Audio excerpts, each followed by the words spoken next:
Saisazi Corinne, Witsoden Estzin, Gedamden Estzin. My name is Corinne George, and I'm Witsoden from the Gedamden clan, which is the Bear clan. Hadi, I'm Darlene McIntosh. I'm an elder with Caledonia Nation, and I'm also cultural advisor at the Aboriginal Resource Centre. Hadi, my name is Troy Morn. I'm Wet'suwet'en, and my clan is Lixiliu.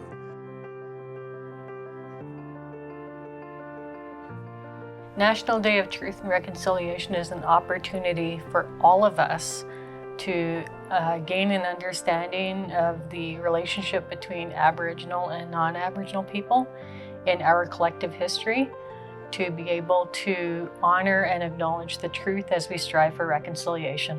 It was an action item that came out of the Truth and Reconciliation Commission that was put together to review residential schools in Canada.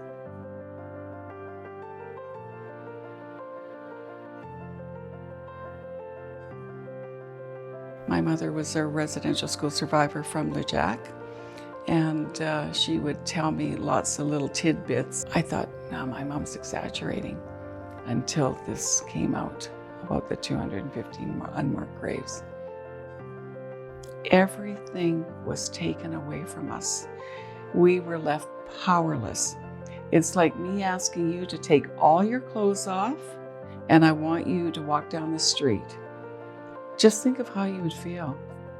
Vulnerable, humiliated, powerless, and that's what happened to our people.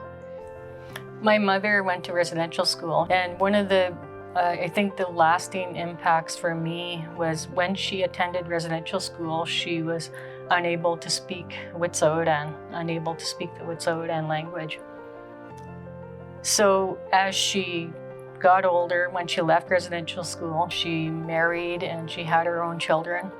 And she made a decision based on her experience at residential school that she wouldn't teach her children Wet'suwet'en.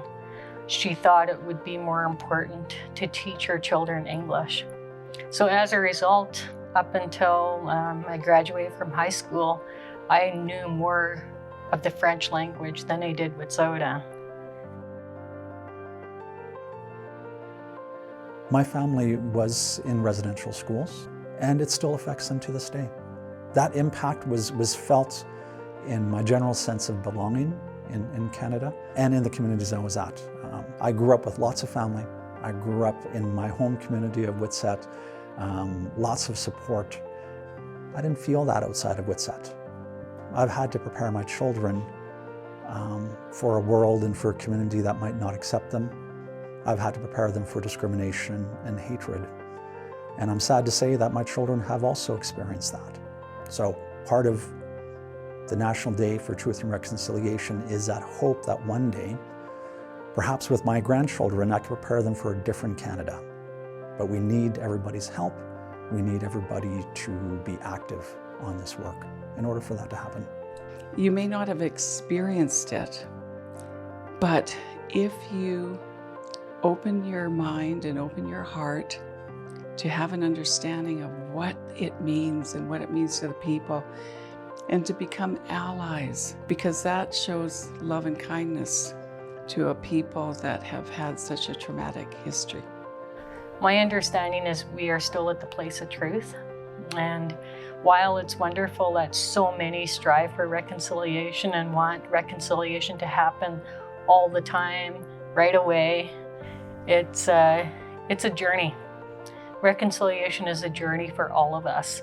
So I strive for reconciliation, but as with so many other people, still discovering, still unveiling elements of truth of who I am and who we are as Aboriginal people. My hope for people on the National Day for Truth and Reconciliation is to look at all of the stories that have already been told. Look critically at our shared history, not to look for blame, but to look for learning and understanding. The first thing you need to look at is your own truth and see where the biases are, see where the triggers are. And it'll be a process. And it won't be just an hour thinking about it. It's the way you live your life. We can't go back and right the wrongs. All we could do is from this day forward do the things that we need to do to make things right. And that's all we're asking. Learn, understand, come into awareness with an open mind and an open heart, and make sure it never happens again.